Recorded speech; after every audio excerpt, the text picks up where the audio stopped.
Eu quero convidar todos vocês a abrir comigo a Bíblia em Romanos, capítulo 8.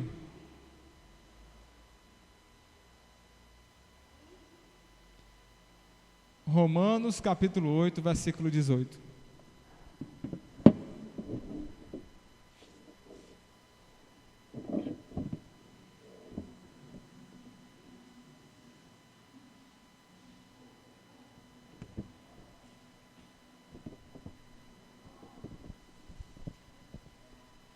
Muito bem, Romanos capítulo 8, versículo 18. A palavra do Senhor vai falar sobre algumas certezas que ela dá para a vida do cristão. Falando assim em termos humanos, nós temos algumas certezas, né? Pelo menos a gente tem a certeza de que está vivo. Quem está vivo aí, né? Glória a Deus. Você está vivo, né? Nós temos certeza de que um dia nós vamos morrer. Mas o homem comum para nisso. O cristão tem essas duas certezas, verdade, né? Mas ele tem uma outra certeza, que é a certeza da glória. A palavra do Senhor nos promete isso. Paulo vai falar sobre essas certezas que o cristão deve ter. Ele está continuando um pensamento que ele começou aí no versículo 17, quando ele encerrou o versículo dizendo assim: se com ele sofremos, também com ele seremos glorificados. Aí do versículo 18 em diante, ele vai falar sobre a glória, a expectativa de glória, né? Que resta para a vida do cristão. Porque para mim, tenho por certo que os sofrimentos do tempo presente não podem ser comparados com a glória a ser revelada em nós. Paulo vai falar sobre as certezas do Filho de Deus. E aqui, pessoal, são basicamente duas certezas que toda pessoa que quer servir o Senhor vai passar. A primeira, pessoal, é a certeza dos sofrimentos. A segunda é a certeza da glória. Paulo vai falar sobre essas duas certezas e comparar elas duas, para que a gente possa saber como nós devemos encarar as coisas que vivemos hoje. Observe aí no versículo 18 que ele diz assim: porque para mim tenho por certo que os sofrimentos do tempo presente não podem ser comparados com a glória a ser revelada em nós. Paulo fala sobre isso, pessoal, porque os irmãos daquela igreja, eles estavam passando por sofrimentos.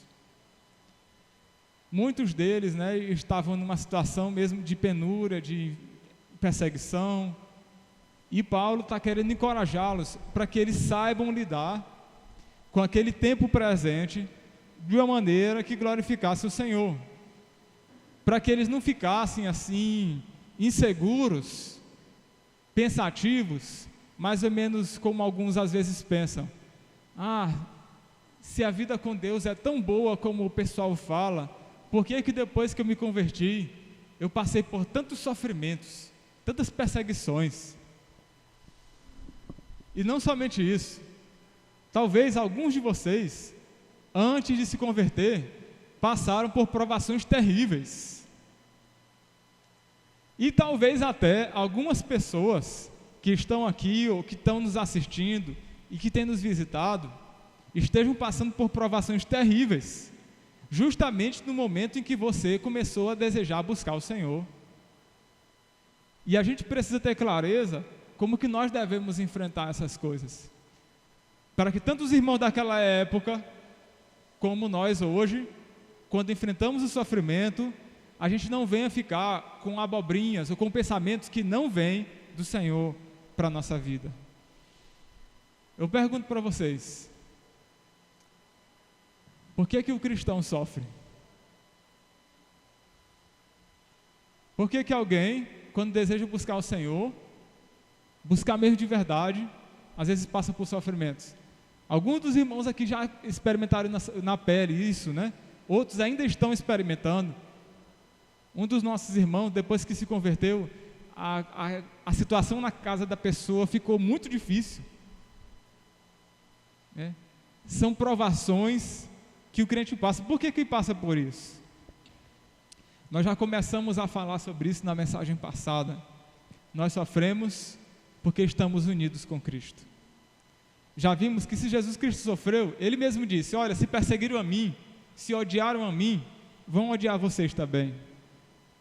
Jesus Cristo já disse: olha, eu vou morrer. Paulo deixou isso muito expresso, né, em Romanos capítulo 5. Jesus Cristo morreu, nós morremos também. Jesus Cristo ressuscitou, espiritualmente ressuscitamos também. Jesus Cristo está sentado à direita de Deus, nós estamos também. Jesus Cristo sofreu, nós sofremos também. Jesus Cristo sempre foi um homem de dores. Ele sempre sofreu. Durante todo o ministério dele, pessoal, não pense que Jesus Cristo sofreu só ali na cruz, viu? Ah, Jesus Cristo sofreu na cruz. Não. Sofreu na cruz, sim, mas não foi só ali. A ideia da Bíblia é de que ele foi homem de dores em todo o seu ministério. Carregou a dor por causa dos nossos pecados, a dor interna, a dor emocional, o sofrimento, e enfrentou isso pela dependência e obediência ao Senhor. E quando ele vai falar sobre o que espera para os seus discípulos, o que espera para o servo de Deus, ele disse: estas coisas vos tenho dito para que vocês tenham paz em mim, que vocês não se surpreendam, não fiquem assustados, né? No mundo passais por aflições, mas tende bom ânimo, porque, pessoal, eu venci o mundo. O Senhor Jesus Cristo, o Evangelho, a palavra de Deus, nunca falou que pelo fato de você desejar servir o Senhor, você ficaria isento de aflições. Nunca disse isso. O Evangelho é realista. Paulo mesmo expressou isso em outras cartas. Porque assim como transbordam sobre nós os sofrimentos de Cristo, assim também por meio de Cristo transborda o nosso consolo. Os sofrimentos na vida do cristão, eles virão. As perseguições, as provações, as lutas interiores. A promessa do Senhor é de que vai ter sim sofrimento, mas também vai haver consolo em nosso coração. Existe um consolo, existe um refrigério na vida, disponível para a vida do cristão. Paulo ainda expressa essa mesma ideia repetidas vezes, né, nessa mesma carta, nessa outra carta.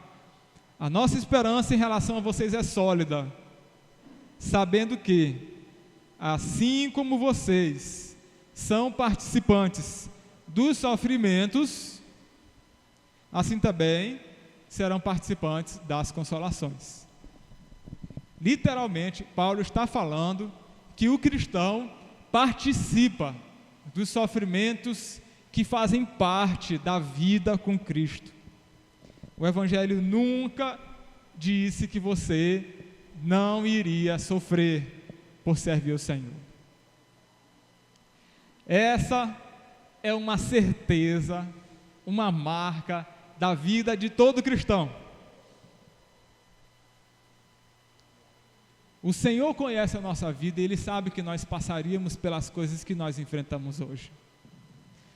Não é pelo fato de você ser cristão que o Senhor te livra, por exemplo, do coronavírus.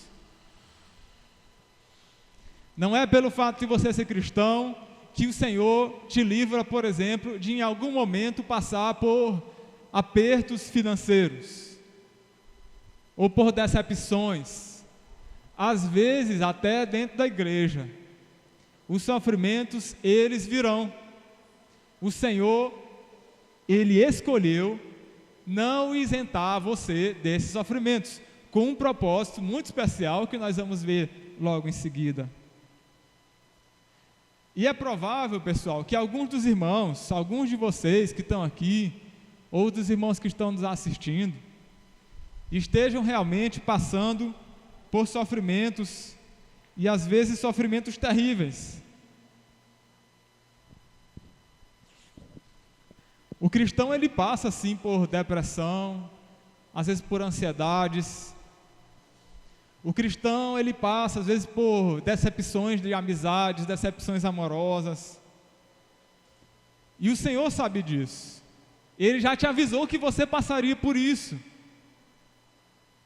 Mas Ele fala para que você tenha clareza do que te espera e você não fique com inseguranças quando essas coisas começarem a acontecer com você. Antes, pelo contrário, você tenha uma clareza, uma convicção de que ainda assim o Senhor está contigo. Todo cristão passa por esses sofrimentos. Veja você mesmo. Quando você se converteu, aliás, antes de você se converter, alguns dos irmãos viviam o pecado como algo assim muito corriqueiro, algo que não tinha incômodo algum. Alguns dos irmãos viviam o lazer desse mundo sem nenhuma preocupação, ainda dizia assim: eu tenho direito a fazer isso, eu trabalhei a semana toda, o que me impede de fazer isso no final de semana? Ainda diz: estou aqui socialmente. Mas quando a gente se converte, o cristão começa a enfrentar lutas contra o pecado. De repente, aquilo que para você vivia sem preocupações, agora, como cristão, por vezes você vai ficar numa luta interna. Eu quero pedir que, se alguém estiver usando o celular na rede da Wi-Fi da igreja, que você desliga aí para a gente poder não ter dificuldade com a nossa conexão aqui, tá bom? Então, se você... Vamos botar aí no modo avião os demais irmãos, né, que estão com a conexão da igreja, tá bom? Quando você se converteu, você começou a passar por lutas. O pecado, você começou a ver e ter aquelas lutas interiores, dizer não para o pecado.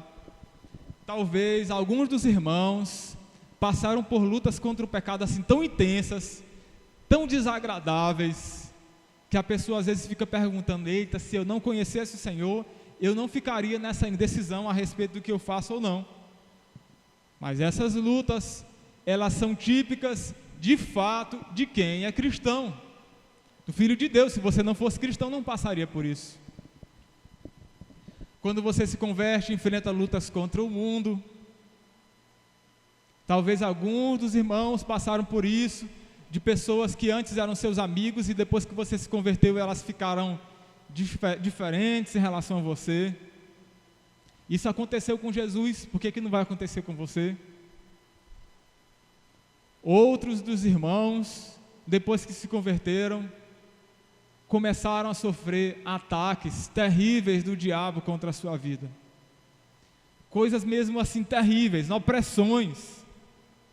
Às vezes parece que o inimigo se levantou contra você de uma maneira ferrenha, mesmo para tentar derrubar você. Eu quero dizer para você, o Senhor Jesus, Ele não te isenta de passar por esses sofrimentos. O Evangelho nunca disse que você não ia passar por isso. A diferença é como o cristão deve reagir a esses sofrimentos. Em primeiro lugar, você como cristão não deve ficar surpreso, como se isso fosse algo inesperado. Não, o Senhor já te avisou, isso vai acontecer. No mundo vocês vão passar por sofrimentos, por aflições, mas tem de bom ânimo, eu venci o mundo, eu estou com você, você vai conseguir vencer também, o Senhor nos promete. Segundo lugar, o cristão não deve se deixar abater. Não é pelo fato de você, talvez até mesmo hoje, estar passando por sofrimentos, que você vai dizer assim: ó Senhor, será se o Senhor está comigo? Se o Senhor estivesse realmente comigo, por que eu estou passando por esses sofrimentos? Por que eu enfrento essas coisas? Não se deixa abater. O Senhor já te precaveu, isso vai acontecer, mas isso é sinal de que você pertence ao Senhor. Se nós nos deixarmos abater, isso seria terrível para o nosso testemunho cristão. quando foi na época da igreja primitiva, pessoal, uma das maiores marcas do testemunho dos crentes primitivos para as pessoas que não conheciam a Cristo era a maneira como eles enfrentavam as perseguições. John Piper, ele tem uma postagem no site Voltemos ao Evangelho sobre o plano de Deus para os mártires. Ele disse nessa postagem, né, descrevendo a história dos cristãos, que até 98 depois de Cristo, a perseguição ela não era legal, né, não era permitida pelo Estado, mas ela acontecia com muita força contra os cristãos. Mas entre 98 depois de Cristo e 250 depois de Cristo, a perseguição foi legalizada. As pessoas tinham autorização do Estado para perseguir os cristãos, perseguir as comunidades cristãs. A história, pessoal, demonstra que um dos imperadores, né, um deles chamado Décio, odiava os cristãos e realizou essa perseguição legalizada e difundida de maneira geral. A história conta que nessa época eram inúmeras as pessoas que elas negavam a fé quando eram ameaçados.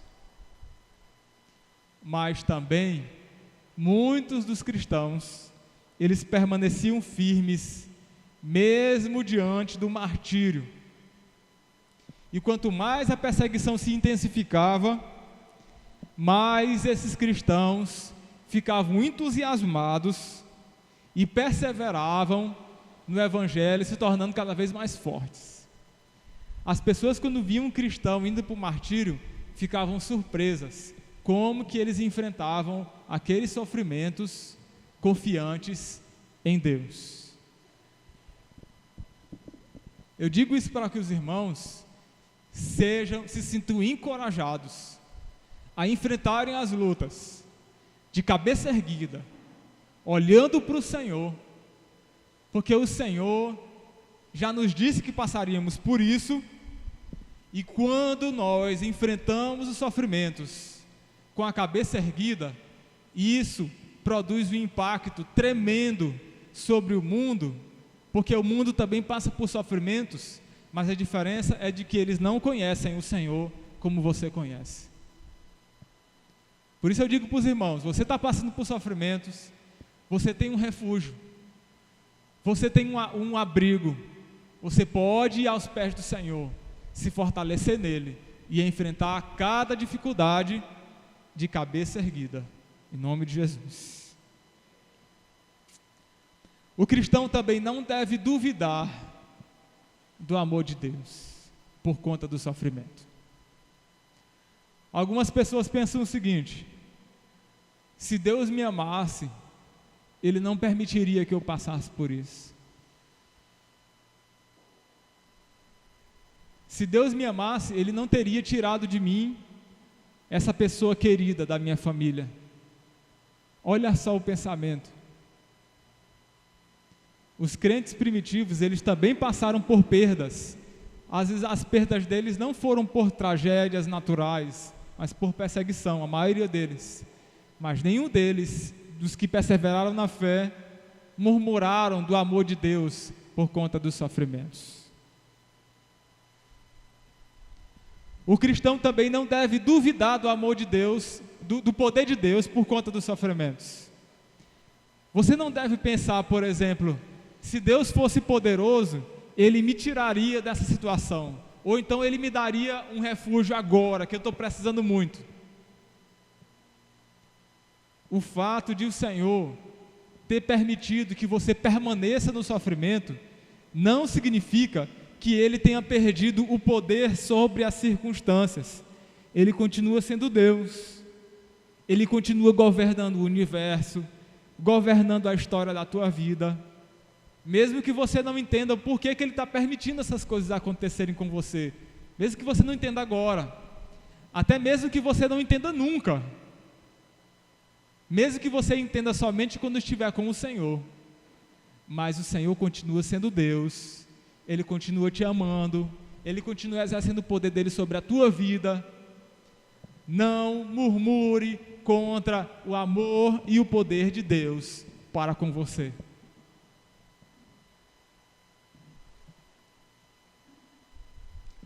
E principalmente, o cristão não deve duvidar que é cristão só porque está passando por sofrimentos.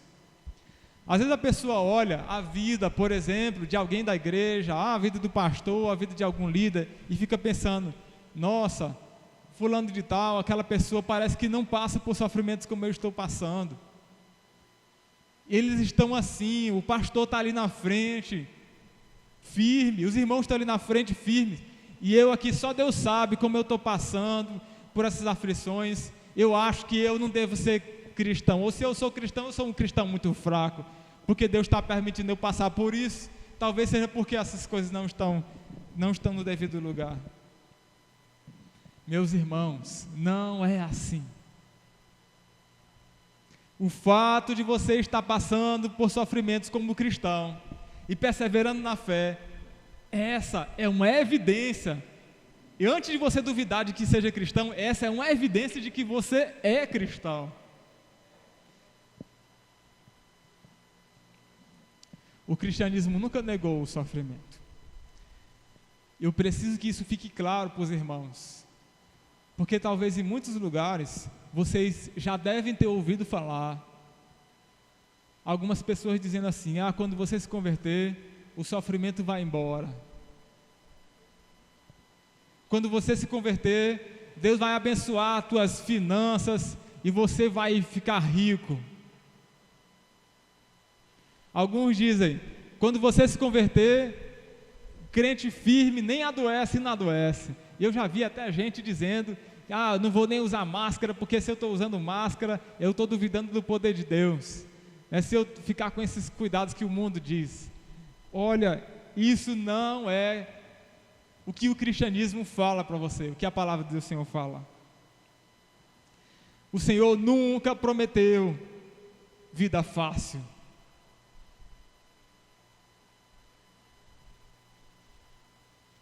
O cristianismo, pessoal, algumas pessoas no mundo, eu acho que os meninos aí que estudam, quando vão estudar filosofia, sociologia, tem alguns autores que dizem o seguinte, que a religião é o ópio do povo.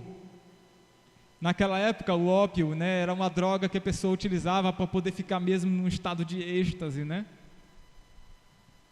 Algumas pessoas ainda hoje pensam dessa maneira sobre o cristianismo. Infelizmente, alguns cristãos fazem as pessoas realmente pensar assim, mas o Evangelho não é nada disso. O Evangelho nunca prometeu te isentar dos sofrimentos. Se fosse isso, o Evangelho seria como uma droga, que você usa ali e fica naquele estado de êxtase. Mas não é isso. Se fosse por isso, você não precisaria se converter, porque quando você não conhecia o Senhor, o que é que você fazia para esquecer os teus problemas? O que é que você fazia,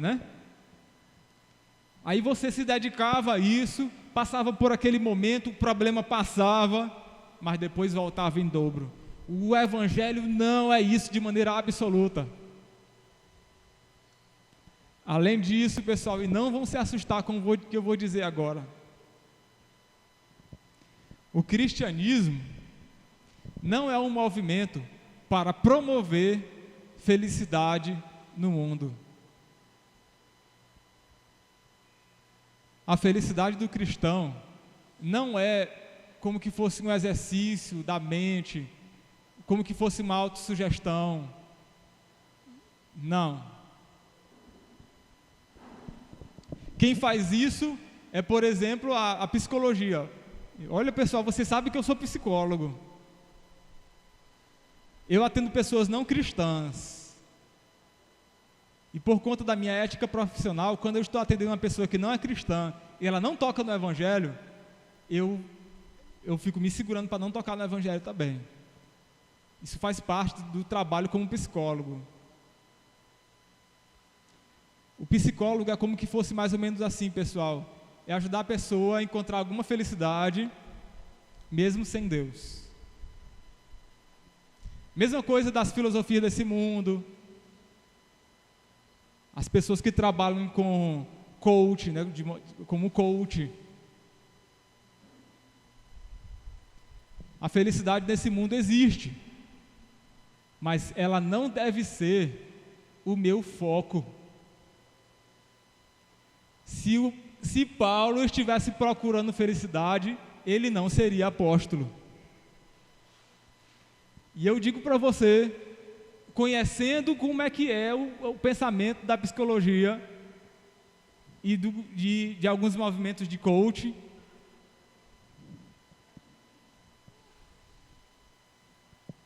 a psicologia, pessoal, as filosofias deste mundo, elas não enfrentam o pecado como pecado. Passei 5 anos estudando e de maneira nenhuma na psicologia, alguma pessoa que seja coach, ou alguma seita, ou alguma filosofia desse mundo para fazer você feliz, ou autoajuda, nenhum deles vai dizer, isso é pecado, arrependa-se, abandone, afaste-se. Porque esse não é o campo deles. Antes, pelo contrário, cada uma dessas áreas tenta fazer você encontrar uma forma de conviver com o que a gente chama de pecado, de uma maneira que seja um pouco mais sociável. Me lembro de um irmão crente que estava passando por dificuldades no casamento. Não era um crente assim qualquer, né? Era o meu discipulador. Um dos homens mais conhecedores da Bíblia, da teologia. Para vocês terem uma ideia, ele se formou em teologia sem ter frequentado a faculdade de teologia. Concederam para ele o diploma como teólogo por conta do vasto conhecimento que ele tinha. E aí, em um determinado ano, né, foi no ano que eu estava saindo lá de São Luís, e aí ele passou por problemas do casamento, precisou fazer terapia individual e de casal. A igreja estava apoiando isso, mas ele compartilhou comigo a seguinte questão, né? Quando ele estava falando sobre os sofrimentos, né, as dificuldades com a esposa, porque a esposa era assim, ela fazia isso e aquilo, ele não estava suportando conviver. Imagina qual foi a sugestão, a pergunta, né, que foi feito. Obrigado, meu irmão. Que foi feito pela psicóloga. Você imagina? Ela perguntou o seguinte: o que é que mantém você nesse casamento? O que é que mantém você nesse casamento desse jeito? Na hora que ele ouviu aquela pergunta e compartilhou comigo, ele disse assim, ele disse para ela, eu me mantenho nesse casamento que eu não quero ferir aquilo que eu creio, o Evangelho. Também eu não quero que minha filha seja criada sem pai. E as razões que ele tinha, né? Mas ele tinha clareza quanto ao Evangelho. E eu ainda quero dizer um pouco mais para você. Algumas pessoas aí, às vezes, quando vão buscar, né, esses tipos de recursos, né, eles têm a sua utilidade, mas você deve saber diferenciar a tua fé daquilo que eles vão te sugerir. Chega um jovem que está passando por dilemas, um jovem cristão, e diz o seguinte: olha, eu estou com muita dificuldade, porque eu estou mais a minha namorada, a gente está para ter relação sexual, estou me segurando. Eu estou me segurando para poder não praticar relação sexual com ela.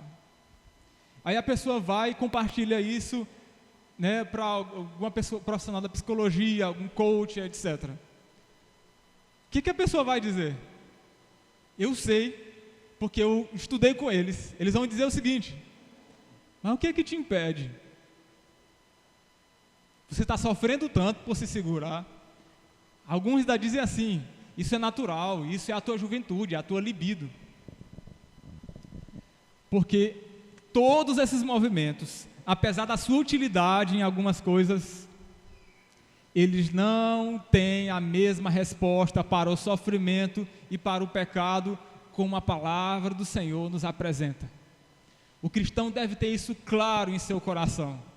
Como é que eles vão sugerir, por exemplo, se algum cristão estiver tendo problemas com a homossexualidade, com a sua identidade sexual, ou até mesmo o tédio,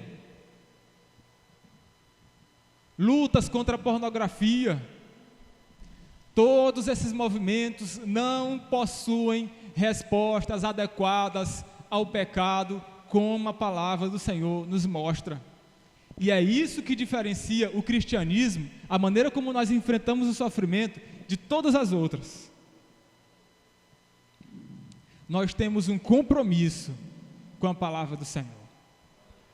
E eu digo para vocês, meus irmãos, se nós permitirmos, né, que esses movimentos dominem a pregação, dominem o evangelho, a gente perde o privilégio de enfrentar os sofrimentos pela palavra do Senhor, de cabeça erguida, de maneira santa, pura, como o Senhor nos chama para fazermos.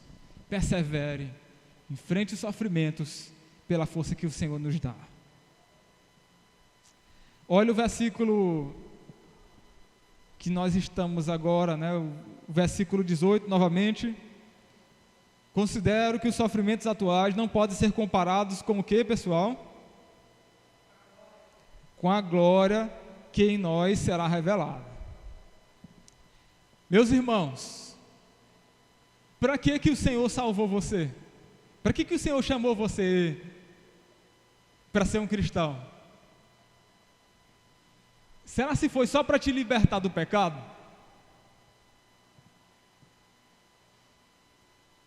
Será se foi para isso que o Senhor te chamou? Para te livrar do pecado. Será se Ele te chamou para você ser uma boa pessoa, uma pessoa educada, um marido melhor, uma esposa melhor, um filho melhor? O Senhor nos chamou não somente para isso. Não é simplesmente para perdoar os teus pecados. O propósito do Evangelho é conduzir você para a glória. Esse é o fim supremo da nossa fé. A glorificação é a vitória final sobre o pecado, sobre o diabo e sobre o mundo, da mesma maneira como Jesus foi glorificado e venceu as tentações, venceu o diabo, venceu o mundo. Da mesma maneira como que você, como cristão, você morreu com Cristo, Jesus morreu, você morreu também. Jesus Cristo foi sepultado, você também foi sepultado no batismo. Jesus Cristo ressuscitou, você também ressuscitou espiritualmente. Jesus Cristo sofreu, você também, porque é cristão, sofre. Jesus Cristo foi glorificado, o cristão também tem esse propósito. Por causa da nossa união com Cristo. Da mesma maneira como hoje você vê os efeitos do pecado, você verá de maneira clara os efeitos da glorificação. Quem aqui dos irmãos sabe que o pecado existe dentro de você? Quem aqui de você quem dos irmãos já percebeu que luta contra o pecado? Isso não acontece? Por que isso acontece com a gente? Porque a gente está em Adão, né? A Bíblia diz assim: da mesma forma que por um homem o pecado entrou no mundo, e pelo pecado veio a morte, assim também a morte passou por toda a humanidade, porque todos pecaram. E ainda diz: todos pecaram e carecem da glória de Deus. A ideia da Bíblia, pessoal, é o seguinte: Adão, quando foi criado, ele tinha um tipo de glória. Foi feito à imagem e semelhança de Deus. O homem, a humanidade como nós somos hoje, não é mais como na época da criação. A Bíblia diz: todos pecaram e carecem da glória de Deus. A glória do Senhor foi tirada. O homem hoje é um homem decaído. E essa decadência, ela é evidente em todas as esferas da humanidade, em todos os nossos comportamentos. Hoje, esse nosso desejo por uma vida melhor, o desejo por crescimento, o desejo por conhecimento, por poder, ele não é nada mais, nada menos que uma necessidade que nós temos hoje de voltar à glória que Deus deu para a humanidade quando nos criou. Você vê, por exemplo, as pessoas conhecendo os segredos do universo. Você vê, por exemplo, as pessoas buscando enriquecer. A inveja, a ambição, o orgulho, o desejo por ser cada vez maior, mais poderoso, mais influente, mais conhecido. Tudo isso não passa de um desejo da humanidade de ter de volta a glória da qual nós carecemos. Todos pecaram e foram separados da glória de Deus. A nossa decadência como corpo, nosso corpo enfraquece. A gente já não tem mais a mesma força como tinha na época que você era criança. A nossa inteligência às vezes falha. Não é mais o mesmo. A salvação, pessoal, não é somente o perdão dos nossos pecados. A salvação tem como objetivo restaurar a humanidade para a glória que foi perdida desde a criação, e não somente isso, para a glória que o Senhor tem preparado para o seu povo, uma glória semelhante à de Jesus Cristo. É uma condição superior à de Adão. Nós, como cristãos, quando conhecemos o Senhor, desejamos cada vez mais essa glória.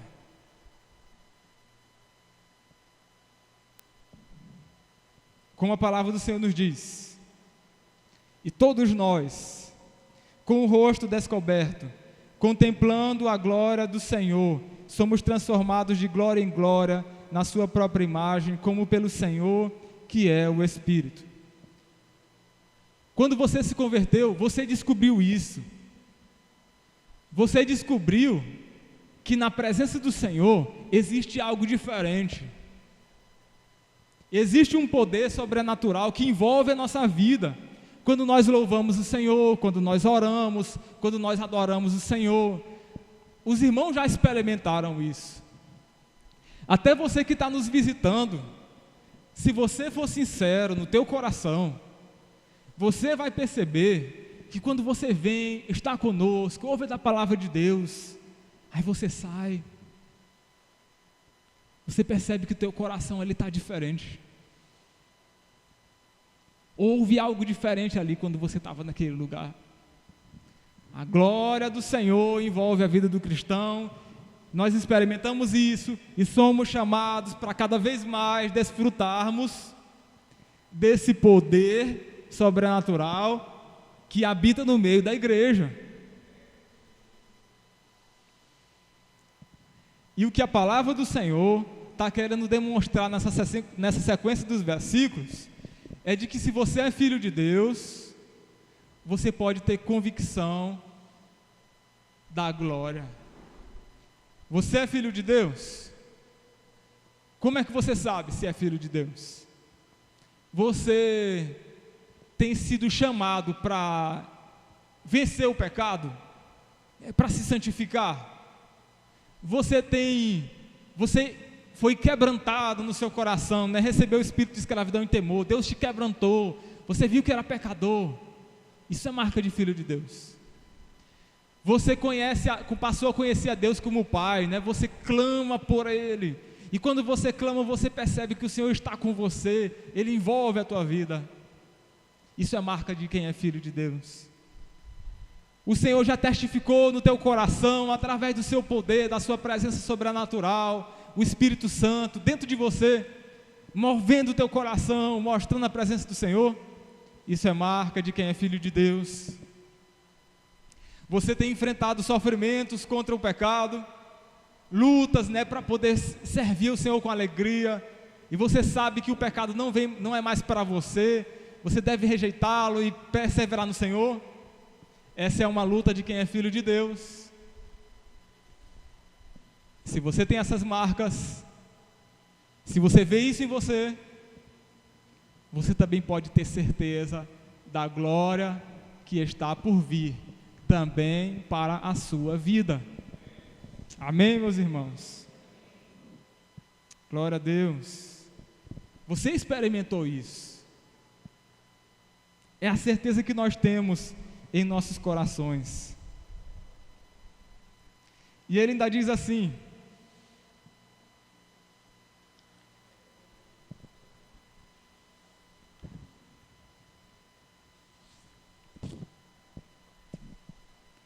olha o que o Paulo está querendo dizer assim, olha o versículo 18 aí novamente. Porque para mim tenho por certo que os sofrimentos do tempo presente não podem ser comparados com a glória a ser revelada em nós. E ele está literalmente dizendo assim: eu tenho por certo, eu tenho certeza, eu tenho clareza disso, absoluta certeza. Paulo foi alguém que experimentou os dois lados da história de maneira muito intensa. Ele experimentou os sofrimentos de uma maneira intensa, tanto é que ele disse o seguinte: em tudo somos atribulados, porém não angustiados, perplexos, porém não desanimados, perseguidos, porém não abandonados, derrubados, porém não destruídos. Levamos sempre no corpo o morrer de Jesus, para que também a vida dele se manifeste em nosso corpo. Paulo experimentou o que era sofrimento, mas também experimentou o que era a glória de Deus. Você lembra, pessoal, daquela passagem quando Paulo se converteu, né? Ele viu Jesus, ele viu Jesus Cristo ressurreto, Jesus falou com ele, ficou cego por 3 dias, mas aquela visão fez ele se converter. Lá em 2 Coríntios ele disse que teve uma visão de coisas que não era conveniente contar. Paulo viu a glória de Deus, e quando ele fala essas palavras, eu tenho por certo, né, de que os sofrimentos do tempo presente não podem ser comparados com a glória a ser revelada em nós. Paulo tinha convicção, quando ele comparava as duas coisas, aquilo que ele passou, as angústias, os apedrejamentos, ele quase morreu por 2 vezes, levou açoites, sofreu muito, mas quando ele comparava as duas coisas, ele disse o seguinte: olha, esses sofrimentos da era presente nem se comparam com a glória que vai ser revelada no dia do Senhor Jesus Cristo. Nós precisamos ter clareza disso.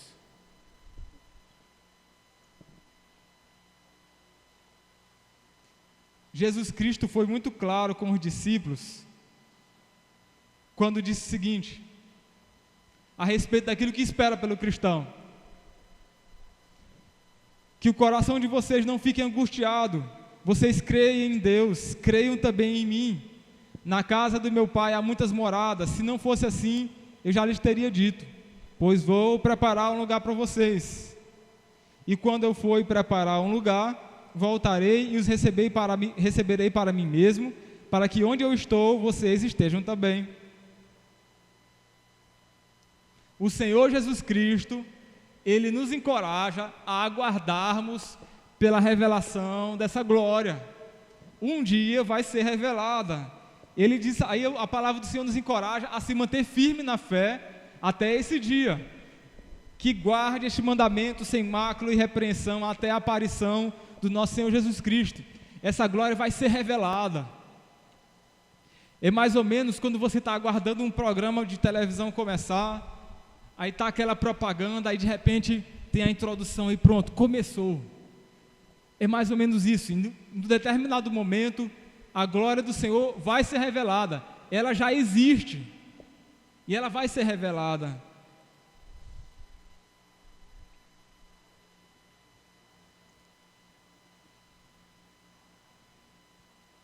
Nós devemos aprender a aguardar no Senhor até esse dia.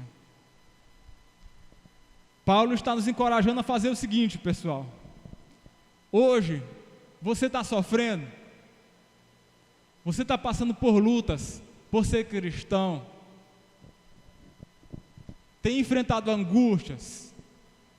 Ah, pastor, eu estou querendo servir o Senhor, mas tem sido difícil.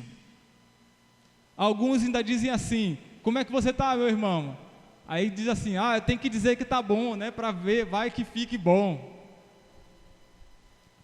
Mas Deus sabe que você está sofrendo. Sabe que você está, as lutas que passam no teu interior. E às vezes a gente fica perguntando, Senhor, como é que eu vou suportar tudo isso, né? Alguns dos nossos irmãos lá em Bacabal, recentemente tiveram perdas na sua família, né, por conta do Covid, né, Covid-19. Uma amiga minha e da irmã Jéssica perdeu o avô e a avó, muito próximo um do outro. Aí a pessoa começa a passar por aquele sofrimento, né, e fica pensando assim, Senhor, como é que eu vou viver a partir de agora, sem isso que eu perdi? O tempo vai passando, parece que não muda, né? Parece que não acaba o sofrimento. Passa um ano, passa 2 anos, passa 5 anos, 10 anos, fica aquela lembrança.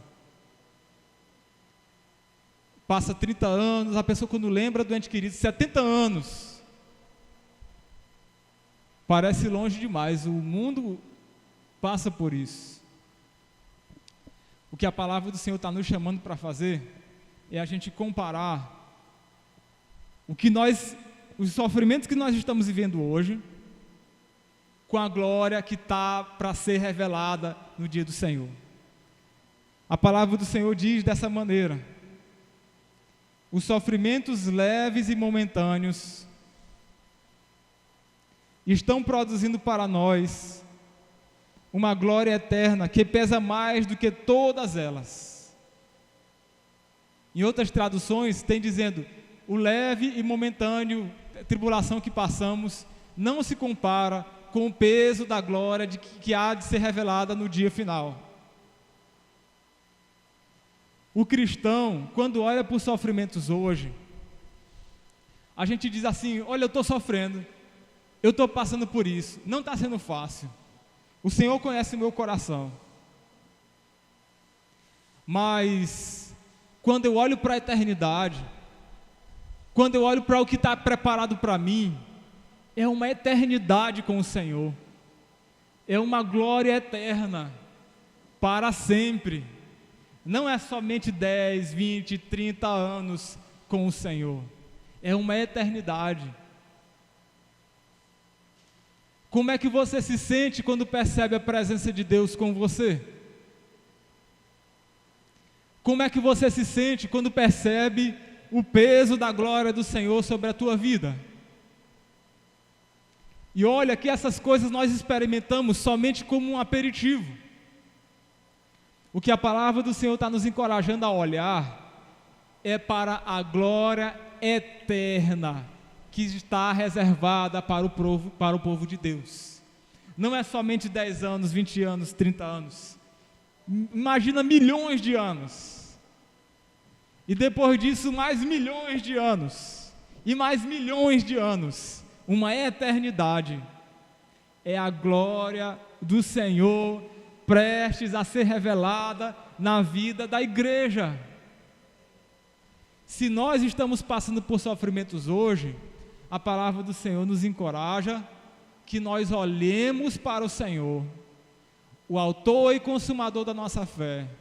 Olhemos para o que está separado para nós e nós nos sintamos encorajados a enfrentar todos os sofrimentos que vierem contra nós de cabeça erguida.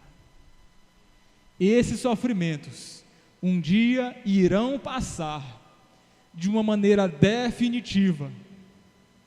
Esses sofrimentos serão completamente e de maneira abundante substituídos por um peso da glória eterna de Deus sobre você.